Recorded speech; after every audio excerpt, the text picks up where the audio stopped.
He's voiced heroes, villains, and everything in between. Now, voice actor Todd Haberkorn is lending his voice to those who can't speak for themselves, animals. Discover the Humane Beings, a nonprofit foundation making waves in animal welfare. Each month, join Todd and Doug for an inside look at the latest animal plans, organization updates, and how you can make a difference. Visit thehumanebeings.org to sign up for the THB newsletter and join the movement. Doug, we are back in our virtual habitat of podcasting nutritional goodness, updating folks about THB, informing new folks about the Humane Beings. I'm happy to do it, happy to co-pilot this with you. And you are about to go on a trip out of the country, and I'm glad I was able to catch you before that happened. I am, as I've done this podcast from New York, I think it was. Not going to be taping it from London, however. I need a break, as I know you do as well. Really just needed to get out of the country. And so I've got a friend that's going to be over there, and he said, hey, let's go do London for a couple of days. And I said, yes, please. So I'm taking off and going to spend a week across the pond, exploring and pub crawling and doing all that fun stuff, and then I'll be back. But thanks for catching me. Appreciate it. I will be this weekend at Fan Expo Boston. You will be overseas hanging out with a dude that is about to have a legendary game return back to Spotlight, which I've already pre-ordered. It is. Oh, yeah? I'm ready for it. I think it's coming out at the end of this month, I think. It's part 3 of a franchise that everyone knows. And so I'm ready to dive in because I beat part 1. I've beaten part 2. I've never beaten part 3, so it's good. This is happening. Well, the true question then is, Metal, we can say it, was originally a Nintendo game, like original console, because back in like 90, 91, I was playing it in the barracks, and I would have Marines all over the floor would just come into my room, sit on my rack, sit on the floor, sit in chairs, and just watch. It wasn't more than 8-bit, I don't think. It might have been 16-bit, but it was... No, it was 8-bit. I have Volume 1 of those original Metal Gear games. The original, yeah. So I remember playing those way back in the day, and they got way better. So, those were good times.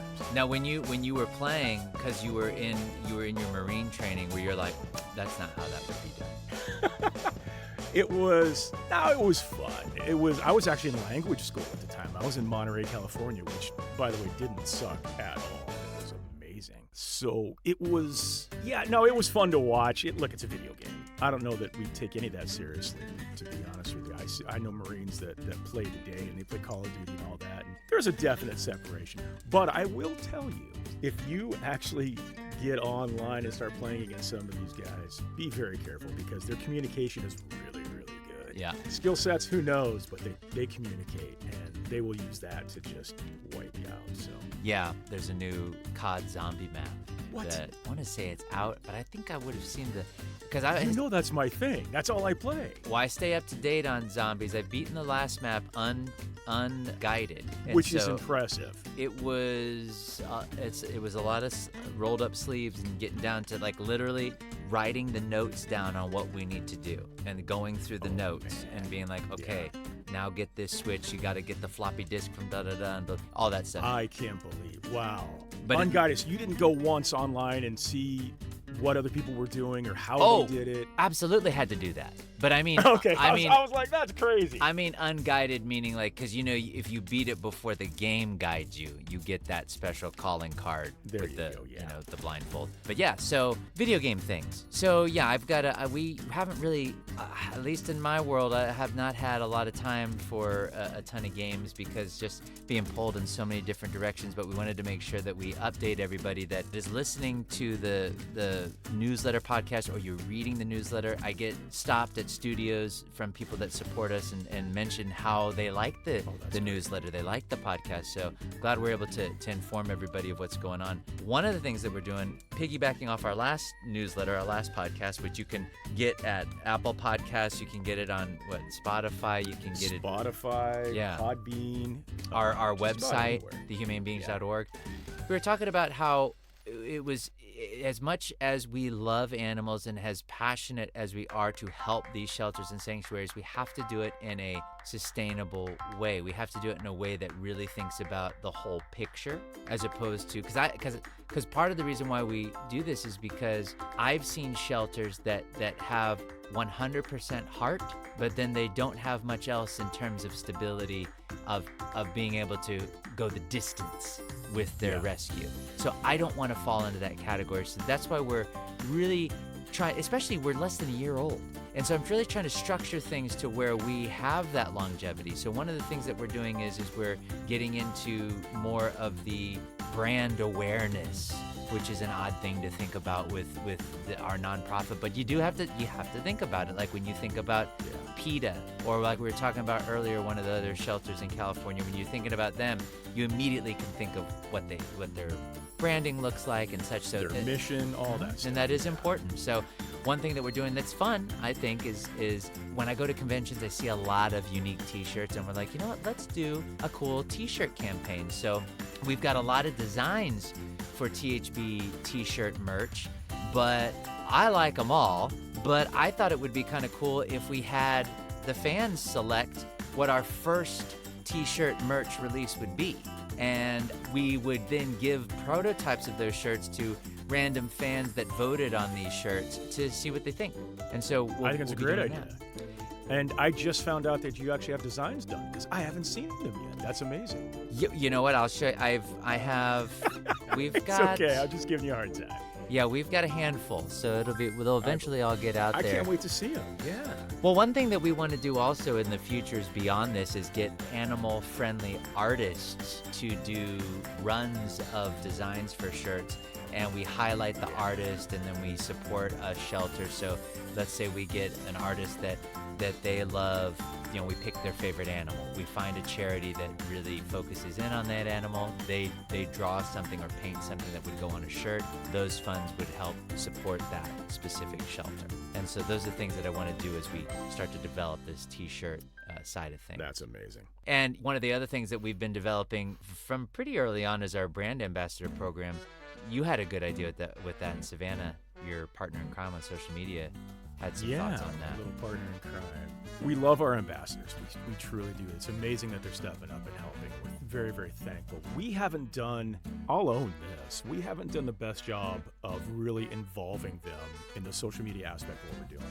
That kind of falls on our shoulders. We're both a little new at this. You know, when you asked us to jump in, we were just like, hey, whatever you need. And this was a spot we wanted to fill. So we actually were reading books and going online and doing a ton of research. And the ambassador program was born of that.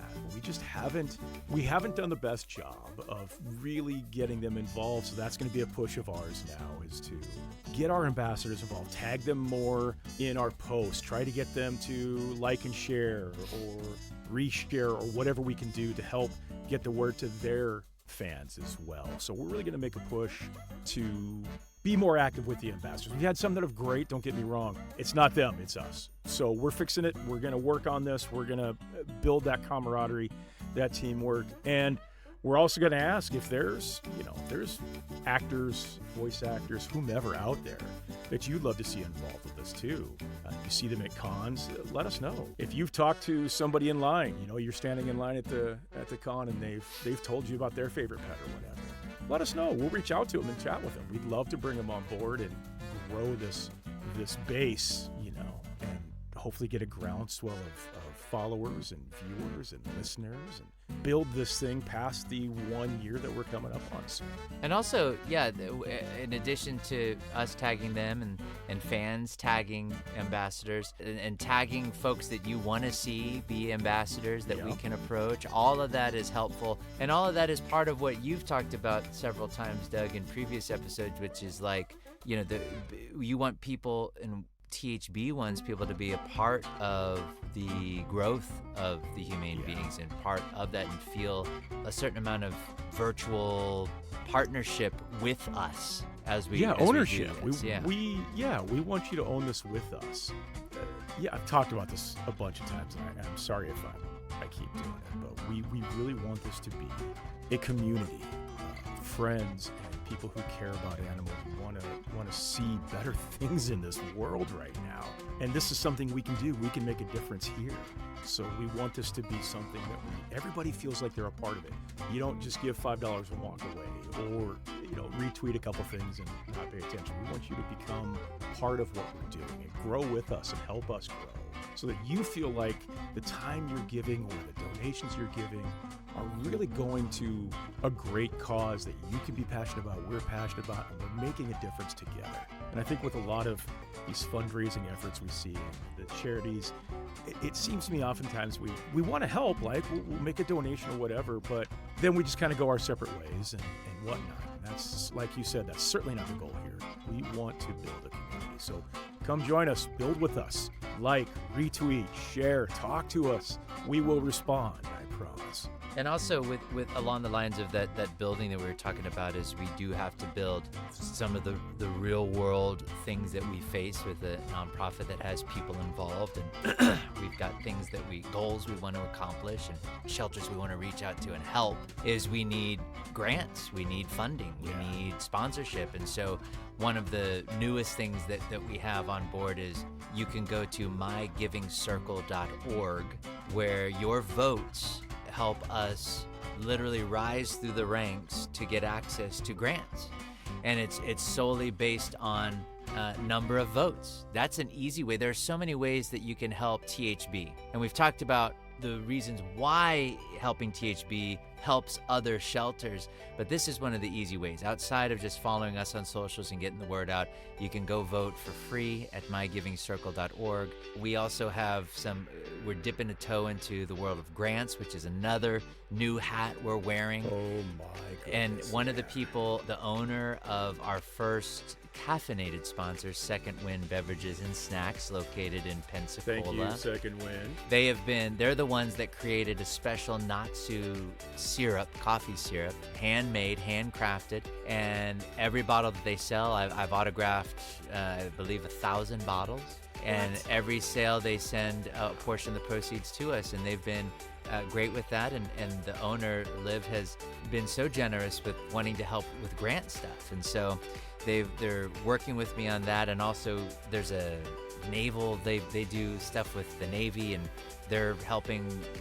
It's kind of what you're talking about, Doug, where it's like they do, like, there's a matching thing you can do through your employer and stuff like that. Oh, yes. And so something similar to that. Combined Federal Campaign was the federal set. So if you had a federal job or if you're in the military, you could pick a charity, and they would take a little bit out of your paycheck, and then they would match it all year. So that was something I remember doing years and years ago. But that's great news that we're starting to reach out and branch out and get involved in that. Yeah, so it's looking into those things and trying to cultivate some long-term success here. So, because again, it's like, and we'll talk about this a little bit later in the newsletter, but it's just trying to be cognizant of the things the chores that need to get done so that we can be helpful and effective and impactful.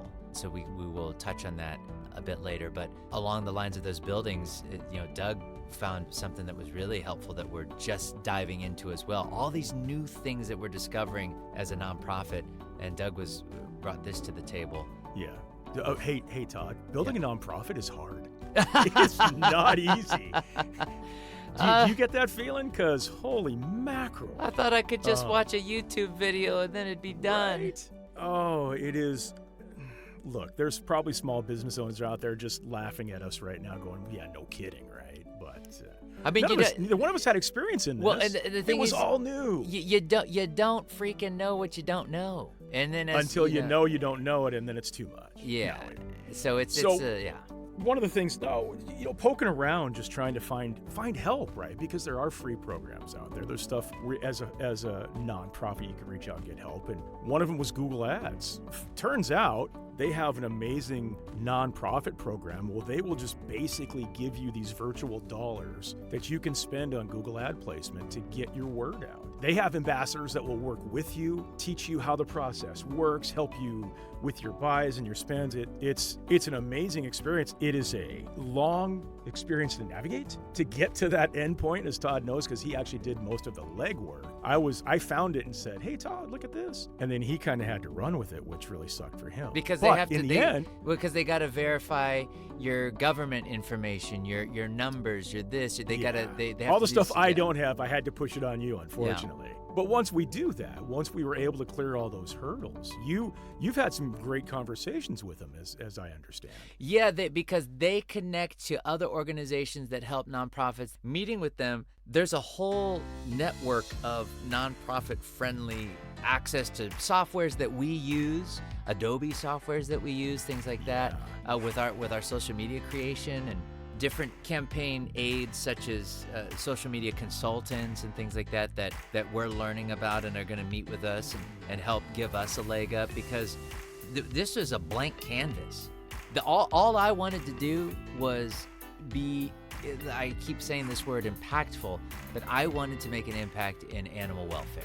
And there's a lot of different ways to get to that point. And what I realized is it's almost like you buy a fixer-upper and it looks great from the outside, but then you get inside, it's like, oh, I got to redo this and plant this and clean that and paint this. And so that's what we're doing. We're working on our empathy fixer-upper. Maybe the fun purchase is buying the big screen TV and the sound system. But we got to build the stairs first. We got to paint the walls first. We got to do some of those chores first before we can get to the buying the TV and the sound system, which is helping the animals, which is going to all these different shelters. That's what I'm trying to focus on, because again, I just want to jump to the part where it's like, we could just go interact and help the animals and help the people that help the animals. Well, yes, you can do that, but if you don't do these chores, you're only going to be able to do that a couple times and then you're done. And I don't want to be like that. So sustainability, we talked about it earlier.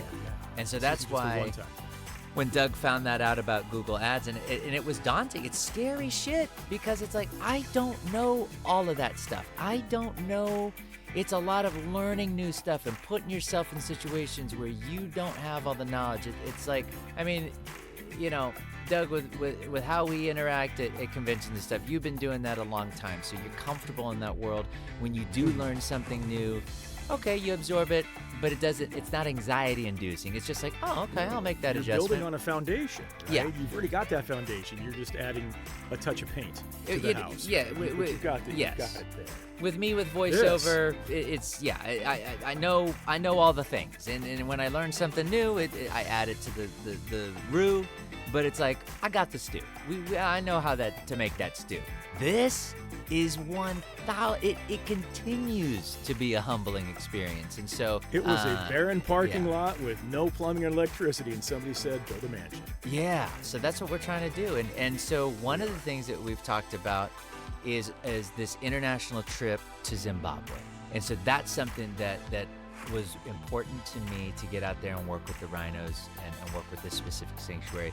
Due to things that are going on in government, those ripples are affecting Nicole's work and putting a lot of different pressures on her that would make going right now tricky. She's in a white knuckle phase at her office with what she does and the operations that she has to manage, and laws and things like that are making this difficult right now. So it's not the best time to do this. Again, talking about sustainability. So we're going to go in 2026, and that is like a hard set. She even said it tonight. She goes, no, this has to happen in 2026. So I've been given my marching orders. We're doing it next year. But in lieu of going, we want to still do a fundraiser for them. So we have a couple of different fundraiser things that we're going to be doing through the fall. I'm right now am training for my very first 10K. I was not a runner.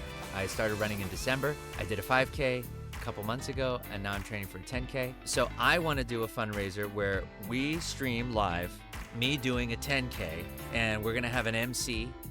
One of my friends who is a masterful runner, who has run probably, if you took all his running, it would be many times over around the world. And so I want to see if he could MC our running, and you'll have opportunities to support us, and we'll have fundraising goals. So basically, the first thing that popped into my head was raising 10K for my first 10K for Zimbabwe. So that's what I was. Love the alliteration. I was That's hoping we awesome. could do. One thing that Doug and our cinematographer Chris and one of our brand ambassadors Kyle Abear and one of our other ambassadors that we're bringing on, Zach Aguilar, all have in common is they play a lot of video games.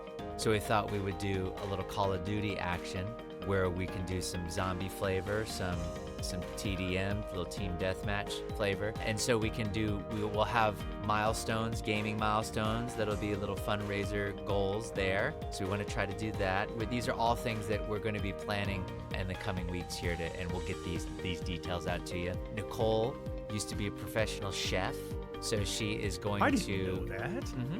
Oh, yeah. Wow. She used to work at a resort where when Coachella would happen, this is where everyone at Coachella would stay, and she would work at the resort there cooking. And so she also, last time she did a public cooking thing was for the cast for Sega and the cast of Lost Judgment. When we showed that game at LA Comic-Con a couple years ago, she did a live demonstration cooking some of the foods from the game. So we're going to think of some ways that she can incorporate that to some THB fundraising. And then I thought it might be kind of cool for you, Doug, being that you were a Marine, so doing some Marine chores. Like, I think it'd be fun to be like, okay, Doug's gonna make his bed Marine style, and I bet you it's gonna take him. Yep, I bet you it's gonna take him 45 seconds. Then we take a bet. We do bets, donation bets. So things like that we're thinking of. That's what I think it'll be fun. Yeah. I got to ask, everybody that's playing the video games, are we all console players? Ooh, that's a good question. Chris is. Okay. I don't know. I am. Well, I don't know if this idea will flesh out, but it just popped in my head because I've never actually played on a computer, on a PC. Never been a keyboard commando.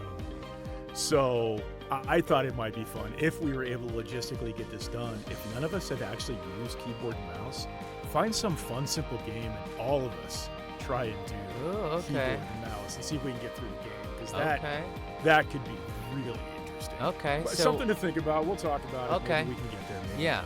Let's start thinking about that. Yeah, that'd be cool. Yeah, because that would be chaos, is what it would be. Well, because also what We'd you be could do running is sideways and when you could get access to a lot of the console-based games through Xbox PC Game Pass too on a console. So there's ways we could look into that. It could be fun. We'll see. Yeah. One thing that we're going to come full circle on is Squirm's Big Day, and in September I'm going to do, speaking of live streams, I'm going to record the audiobook version of Squirm's Big Day because some folks pre-ordered that, and I was waiting for the right time to be able to focus on doing it because it's going to be sound designed and all that goodness. It's going to be narrated, it's going to be music, all that stuff. So in September we'll be doing that. And you know what I'll do is I will at least do the live stream of the narration. In terms of editing and stuff, I don't know. Maybe I could do that as well.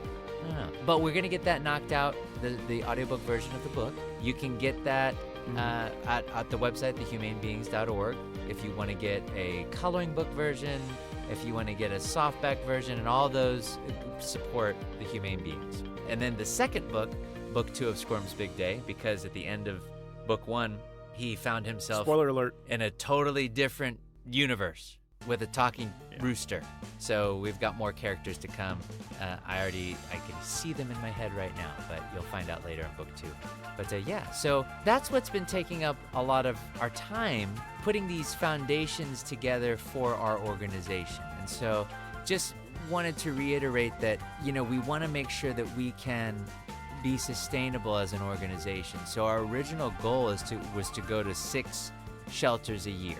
And I think that in our first year, we pretty much, if you count when we helped at the fires and then we did our drive-by donations at Christmas, we're gonna hit that goal actually, which I think is pretty groovy for our first year.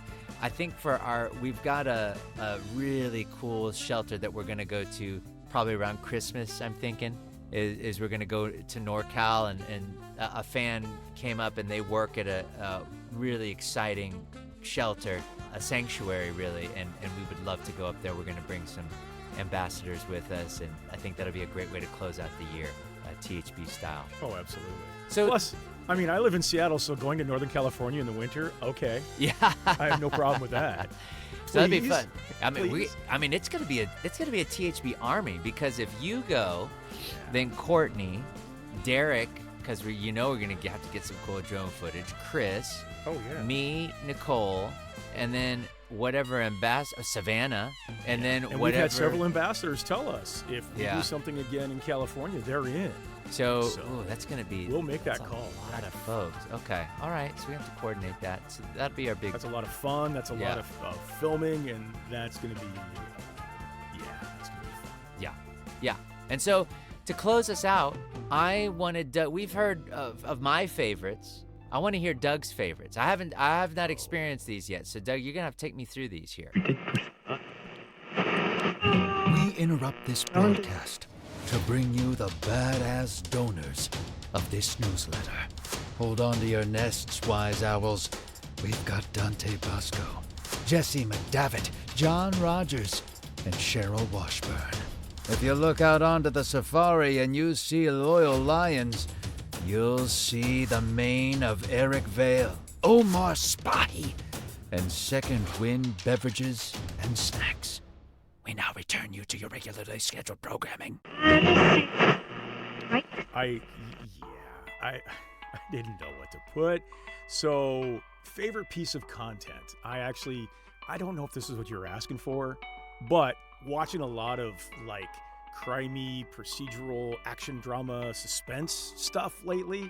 One of the ones I really enjoyed is something called Department Q on Netflix. It's a British show. It's amazing.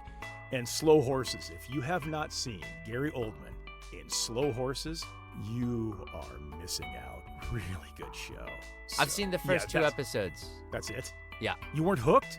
Oh, no, I'm watching like 5 other like piecemealing. I know. But I love Gary Oldman. He was one of the people that inspired me his character to be is an actor. so different. Really? Mm-hmm. I just talked over a very important part right there.